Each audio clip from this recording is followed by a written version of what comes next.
Good morning, dear students. Today we are going to discuss types of motion and how to measure the length of a curved line. First of all, you can start with this activity. Identify these things you have to categorize these into the things that are moving and the things which are at rest. For example, you see in your surroundings second hands of a clock, sewing machine, moving train, school bag, table, etc. You have to categorize these which are moving and which are at rest. For example, flying bird and second side of a clock is in motion, whereas school bag and stone are at rest. So you can pause the video and you can categorize it. You can categorize it into different types. Okay, next here you can see the different motions occurring. First, you can see the cars and buses moving on a straight road, then soldiers doing the march past or moving in the straight line. Here you can see the fan, movement of the fan, and the needle moving in the circular form. This thing also moving in the circular way. So this type of motion, the first type of motion in which you see the objects moving in a straight line, this is called rectilinear motion. So this movement of the soldiers and buses moving on a straight road or sprinters in a 100-meter race. So we can categorize this into the rectilinear motion. So the motion in which the objects move along a straight line, this is called rectilinear motion. Next type of motion is, you can understand it through an activity. Take a circular piece or stone, you can take and tie a thread to it. When you will whirl it with your hand around you, then you can observe its motion. It will move in a circular path. This is called circular motion.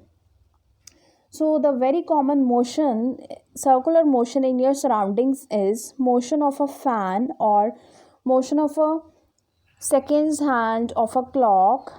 Here, note down the important thing. The object itself is not moving, but the parts of the object are moving. For example, the blades of the fan are moving, whereas the central part of the fan is fixed. Similarly, the clock is fixed, but hands of the clock are moving. So you can note it down. So this type of motion is called circular motion. Okay, next is periodic motion. Okay, periodic, as the name suggests, periodic means that repeat itself after certain intervals of time. Here you can see the child moving on a swing or strings of a guitar or pendulum.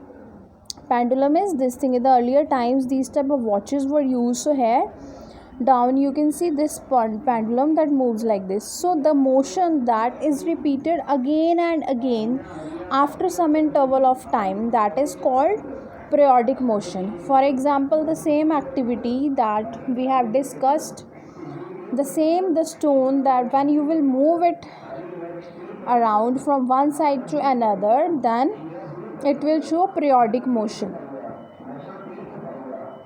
So you can define periodic motion when object repeats its motion after some time. This is called periodic motion.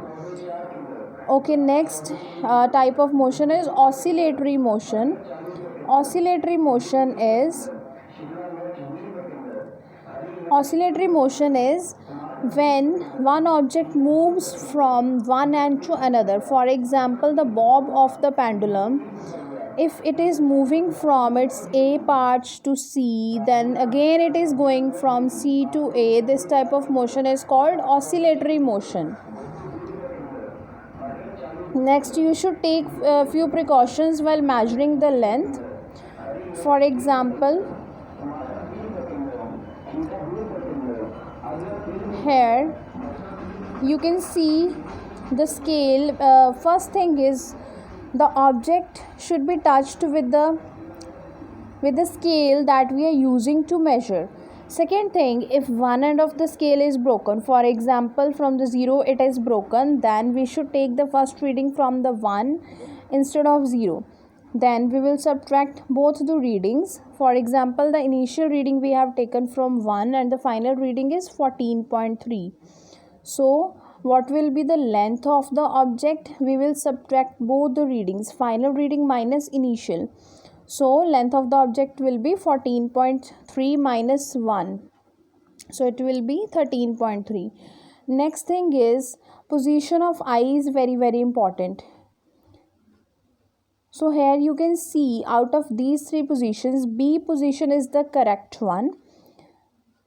So the object should be at the proper eye level. But if we will measure it from the A and C, then this